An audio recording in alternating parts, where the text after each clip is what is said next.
Et bonsoir les ludistes.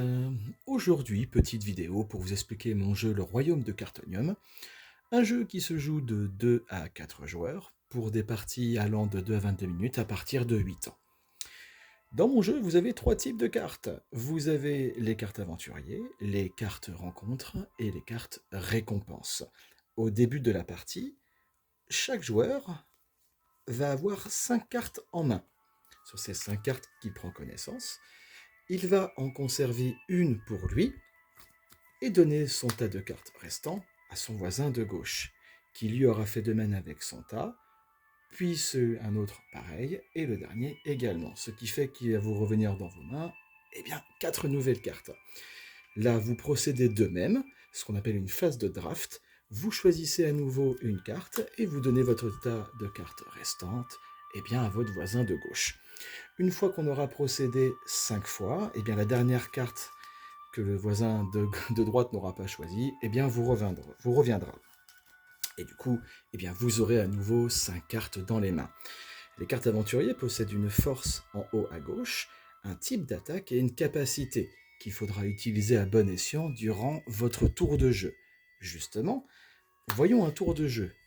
À chaque début de tour, vous révélez 2 cartes. Ici, je révèle donc 2 cartes. Ce sont 2 cartes menaces.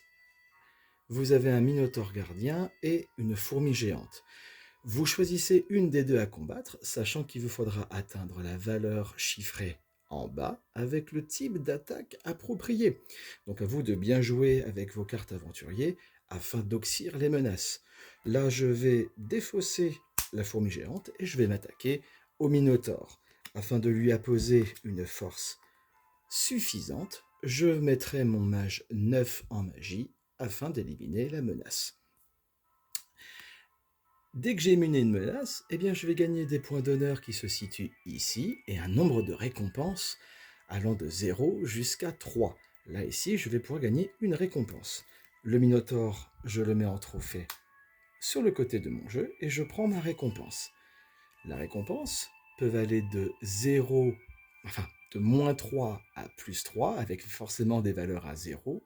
Et vous avez également quelques cartes, on va dire, actions à jouer immédiatement.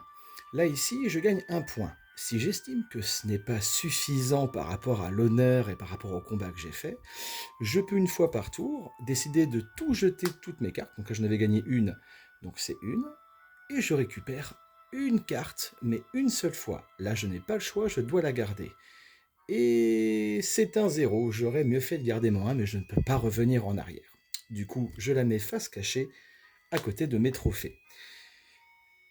Quand quelqu'un n'a plus de cartes en main à la fin de son tour, cela sonne la fin de la partie pour tout le monde. Et donc, il va falloir procéder au calcul des points. Et pour cela, c'est très simple. On calcule la somme donc des points d'honneur avec les récompenses gagnées. Celui qui a le plus grand nombre de points à la fin est déclaré vainqueur.